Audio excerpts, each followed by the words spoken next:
The fire started just before dawn, when most of the city still slept under twinkling Christmas lights and silent winter air. Flames tore through Henderson and Sons Market like it was made of paper, leaving only ash where years of sweat and hope once stood. People drove past later that morning, confused at first, then stunned, then heartbroken. A black family-run grocery that fed this neighborhood for 2 generations was gone, and all the holiday cheer in the world couldn't hide that truth. My name is Simmons, and this is Chronicles of Black. If you're here, stay with me. Subscribe if these stories matter to you, because they come from a place our ancestors carved with blood and faith. Share your thoughts in the comments, because silence never saved us. The smoke was still rising when the police arrived, slow as cold syrup. No urgency, no concern, just paperwork and shrugging shoulders. The Henderson brothers stood across the street with their mother, tears cutting lines down faces that had known struggle since childhood. Reporters came, but only one, a young woman with a handheld camera, looking like even she knew her station wouldn't air it long. She asked a few questions, got a few broken answers, then she left. No headlines, no outrage, just another loss swept under America's thick carpet. People whispered the truth anyway, that the same group of white men who had painted slurs on the store last month were seen circling the block the night before, that one of them bragged online about putting black money in its place. But when the Henderson family begged police to classify it as a hate crime, an officer simply shook his head and said, "We don't have proof of that." He said it like fire had no language, like history hadn't already written this script 1,000 times. For days, the neighborhood felt numb. Christmas songs played through store speakers while families walked the sidewalks with eyes that wouldn't meet each other. Carrying grief like heavy coats, mothers whispered to children about safety. Fathers clenched their hands behind their backs so they wouldn't break something that couldn't be fixed. Then something began to change. Not loud at first, not fiery or fast. It started in the barbershop, where old men with silver beards sat in silence until one spoke, voice low, calm, dangerous. He said the world didn't care about black pain because black dollars kept flowing like nothing happened. Another man nodded. Then another. Someone said, "What if we just stop spending this Christmas?" Nobody laughed. Nobody brushed it away. A question had been born. Small, raw, electric. What if we refuse to fund a country that refuses to see us? What if our silence turned into power? What if December became the month we took something back? The idea moved through the city like wind between branches. First one voice, then 10, then 100. Churches carried it from pulpit to pew. Barbers passed it from chair to chair between the snip of blades and the hum of clippers. College students pushed it across campus lawns like wildfire, posting flyers, recording videos, speaking with a certainty that shook even those who once believed change was impossible. Hashtags appear like sparks in the night. Hashtag No Black Dollars December. Simple, sharp, heavy with purpose. Black folks across the South read it, shared it, felt something rise in them that no Christmas sale could quiet. Then it reached the North, the West, cities where snow-buried streets and hope sometimes burned slow.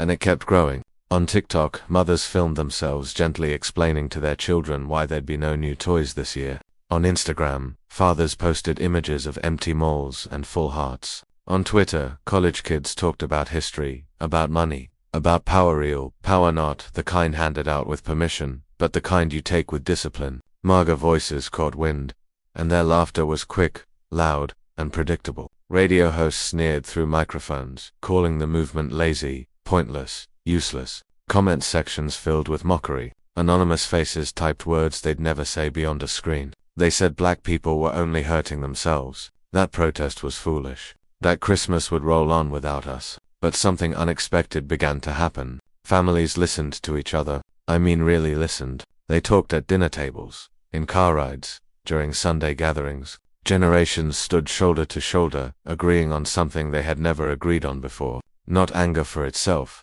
but action. Not retaliation with fists, but with closed wallets and straight backs. And then the numbers hit the first report. Holiday spending down 3% in week 1. Retail analysts shrugged, unsure if it meant anything. Week 2, down 7%. Companies felt the tremor. By the third week, something snapped behind boardroom doors. CEOs called emergency meetings. Marketing teams begged influencers to push holiday sales harder. Executives whispered to each other about trends they hoped would reverse any day now. But they didn't. Black America was still holding the line. On conservative news panels, pundits spoke with tight jaws and pulsing veins. They said black shoppers were ruining Christmas. like Christmas belonged to them alone. They said families would suffer, children would suffer. They used guilt like a weapon, hoping fear would win where mockery failed. But fear was old, and this movement was newborn and blazing. People walked past malls with hands in their pockets, not because they were poor, but because they were done paying for a country that treated their lives as discounts. They bought homemade gifts from black vendors instead of plastic wrapped in corporate greed. Churches hosted food drives and toy swaps. Communities traded instead of spending. It wasn't lack, it was unity. Every empty shopping cart became a statement. Every untouched sale was a protest. And across America, you could feel it. Not the sound of defeat, but the rumble of transformation. A new kind of Christmas had begun. By the first week of December, America was no longer watching. It was shaken. What started as whispers in a barber shop was now front-page news across the country. Reporters framed it like chaos. Politicians stepped up to podiums with polished smiles and trembling voices, calling the boycott racist, divisive, dangerous. They warned that this was an attack on American tradition, that Christmas was being held hostage by black anger. Some said black people were punishing the nation for imaginary grievances. Others said the movement was proof that patriotism had died. Behind their words you could feel a fear they would never admit.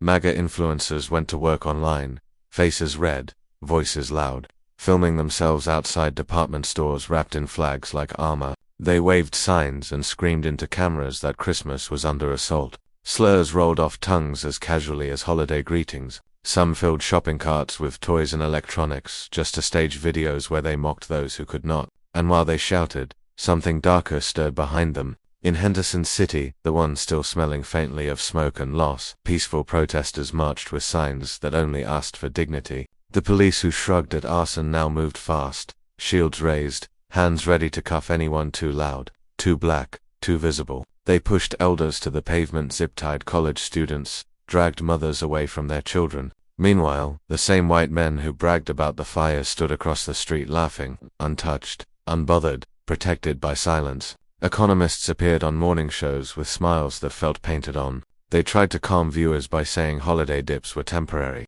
Sales would bounce back. Americans loved gifts too much for this to last. But their voices wavered. Their hands shuffled papers more than usual. Because behind the camera, someone was holding numbers that told a different story. Supermarkets started closing early. More workers lost hours, then paychecks, then hope. Store managers whispered to each other in employee break rooms that budgets could not take another week like this. CEOs sent emails begging shoppers to return. They crafted commercials where actors of every color danced beneath fake snow, smiling too wide, pretending unity meant silence. Black Twitter erupted like thunder rolling across the sky. Hashtags turned into headlines. Videos of empty malls spread like wildfire. Families posted pictures of living rooms without mountains of boxes. Not sadness, strength. White supremacist groups responded with threats, messages dripping with violence, promising to burn more than markets next time. And the pressure was real. Some people hesitated. Some felt guilt heavy in their hands like coins they almost spent.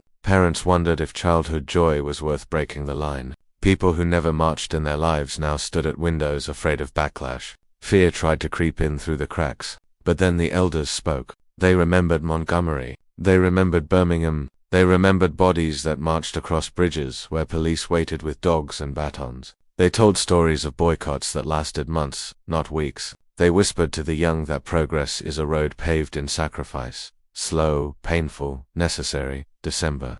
Stretched like a bow pulled tight to breaking. Every headline was tension. Every step outside felt charged with something near explosive. The storm was coming. You could feel it hanging above the country like heavy clouds ready to split open. And no one could stop what was already in motion. Christmas morning arrived like a held breath finally released into the cold air. No rushing traffic. No frantic lines outside department stores. The city looked almost peaceful, but not the kind of peace born of celebration.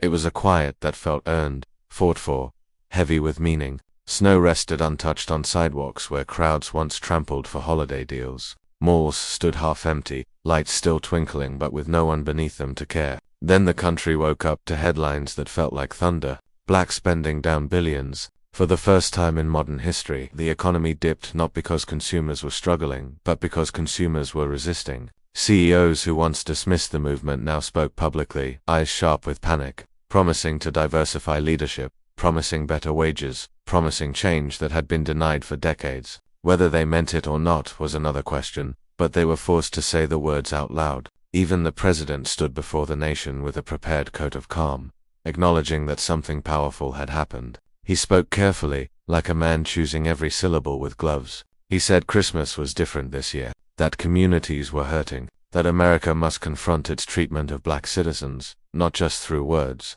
but through policy, investment, respect. Some clapped, some scoffed, but no one could deny the shift. Because finally, the country saw what we already knew. Black money moves this country. While the nation wrestled with itself, something beautiful rose from the ashes back in Henderson City. Donations poured in through small checks, handwritten envelopes, online campaigns that spread faster than wildfire ever could. One family gave $10, another gave $50, a celebrity sent thousands without a name attached. Brick by brick, board by board, Henderson and Sons Market returned, this time larger, stronger, impossible to ignore. When the doors reopened, the line wrapped around the block, not for discounts, not for novelty, but for respect, for memory, for proof that destruction does not have the final word. The boycott ended not with fireworks, but with a silence that felt like victory. People gathered in churches, in parking lots, in the rebuilt market's doorway. They didn't cheer. They breathed. They looked at each other with tired eyes and proud hearts,